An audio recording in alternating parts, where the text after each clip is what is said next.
It's not a statement telling you to asking something simple. It's asking you to you're asking God to do something, to act in a certain way towards another person that you personally hold some vendetta against.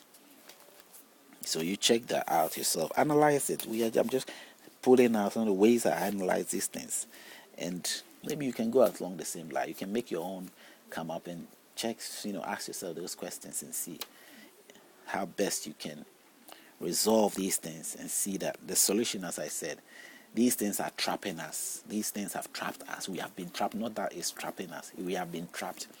Now it's trapping us in the sense that there are also young ones coming in who are still getting into these things because it has not been put in a situation where people will come to recognize and say that no, we don't have to put this in the truth of our case or that or that. Some people are gradually phasing it out, but it is still there. So we can go further down to, now we've reached Psalms that we go to 1446. 1446 also says something, it's very close. Flash forth lightning and scatter them. Shoot out your arrows and destroy them.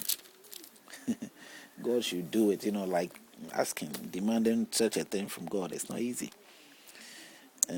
Okay. Let's go down to what? Isaiah, another book of prophecies.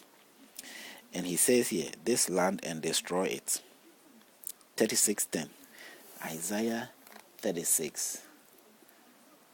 We have Proverbs and all that. Isaiah 36. Isaiah 36:10. It says, have I now come up without the Lord against this land to destroy it? The Lord said to me, go up against this land and destroy it. The Lord said to me, go up this land and destroy it. So if you go before God and you quote this thing to God, Jehovah, he's not supposed to deny it. That he did tell you to do that.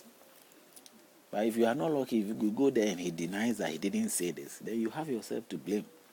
But at the end of the day, you didn't write it. You just believe that it was the word coming from God without having any evidence, any thought through it, whether it was really from God. And knowing that there is a possibility that people can make things, and this thing is coming, as we are supposed, from thousands of years back, whether when they dug it, people were writing it, were trying to use it to deceive a group of people. Nobody knows. Researchers, archaeologists have used all sorts of things to test to say that these words are coming from somewhere. They have their own doubts. But some believer who have caused some spiritual experience is saying that it is from God. And it has kept the tradition for so long that you are bound to believe that it is from God. Because you were born yesterday, just yesterday, and you are told that this is what from an elderly who you are supposed to respect and listen. He's your guide. He's a guardian, a guardian, whatever to you. How can you turn your mind and think of something else? It is not easy for me to be in this stage of saying these things. It would have been very hard on my tongue, in my throat a few years back. But I do it at ease now because it has taken me time to look into it, to reconsider, think it through, analyze, got facts. Maybe just one little fact pulled me out. A few debates that I've seen that others has even gone through the same line. They freed themselves from the captive state that they were in. No matter how joyous, how prosperous it was looking, they have freed themselves. Because nothing stands in the way of a prosperity of a man except the limitations that can surround his life. The people we see in this Christian faith or religious faith and they are successful, they may be there as just making themselves present there. But deep down, those people, their heart and their mind, they are mentally, tuned to business and doing anything that will bring success to them. They may sit there and you may thinking, how are they succeeding? God is blessing. They will admit to whatever you say and make you think whatever you want to think. It's up to you. But deep down, these men, practically, they are doing what is necessary to do to achieve that success. And that is what they do. They can write books and tell you about it. None of them will admit somehow that manna fell from heaven.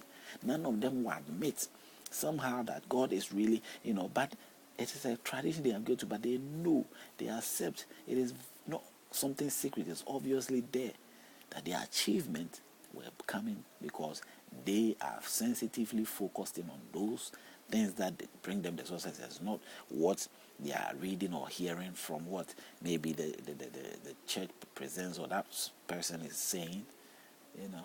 So it's these things are very tricky. You know, people normally use those few people who are a bit successful, pin them at the front seat of the church, making that becoming idolizing it to let people, you know, somehow admire them and using them as a means to get others to think that as a result of these people's presence or them being with God or worshiping in this place or doing that, that is why they have their success. And so it attracts people to say, hey, then I also succeed because if I'm there, look at these people, you know. And always it works because the mindset of a man or a child or any person, a human being, is something that can be channeled as you so please. You know, we are being channeled every day, programmed every day to go in certain directions, sometimes through faction, through forms, through so many means, through TV, through any means that possible, music. We get channeled all the time. It's a few who are able to hold back and draw back and consider and look at it and say, no, am I supposed to go there or not? I hope you are part of the few. And I hope you become part of the few as you listen to these things carefully. And you're not somebody who's rejecting, but you're a seeker of truth. Then you will listen to it. What is bad, don't take it. What is good, take it. What is good, take it. And what is good is something which is honest and fact. It's a fact and has got proof. And the proof is right here. It's not about talking about saying, I believe in God, and that is my private issue. You understand? And not cracking anything down. But the facts regarding the faith that I'm into, the faith that others are into, putting it all together, I'm saying that these are the facts. They are there. You've overlooked it. You've won.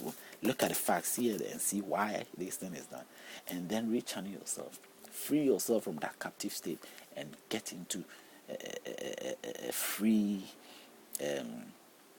agent state of life where you have nothing that, you know, consumes you or limits you in life. That does not mean that you become you know, lawless, or you become some sort of a state of where you have no control over yourself. Self-control is what I'm saying. A responsible, independent person have got control over his life. You know, a crazy person, you are not supposed to look at it and turn it to become a crazy person, because certain actions of yours will demonstrate that you are crazy. Now, that is not what we seek in this video. That is not what the intentions are. And it certainly will not bring that out. If you truly are listening and you are not misquoting, you are not misinterpreting things, and you are really listening, seeing the facts, it will jiggle your mind and make them aware and realize that you were rather in that state, and now you are getting back to the normal sense, the natural state that you're supposed to be in. And that is what we're looking at. It will flash like a wave of wind through the everywhere, where I am expecting to see that impact in my life too. Because I don't think an individual can make a change. But I know the swift of people all together swinging through like that can make a change. It is like the wind.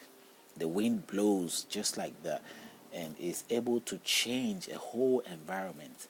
Whether the place is dirty, full of all kinds, it can wipe all those dirt away just by the passing the wind. In the same manner, it could go like a wave among the whole generation, and it will bring a change, you know, like a whirring wind. It will just move like that. And when that change happens, you know, it is an ultimate internal peace, satisfaction to me and you and everybody out there. We can easily feel the impact. I will feel the impact, and glory be to God, whichever way we see it, or glory be to goodness and good life and good surviving state. At the end of the day, I will be glad. I will be able to know that it will not keep coming back to me. Things will not keep coming affecting me, because no matter how I drifted and corrected, I'm still being infected by those who are still holding on to the irrelevant issues like these that they keep overlooking, and they keep looking at it and keep ignoring it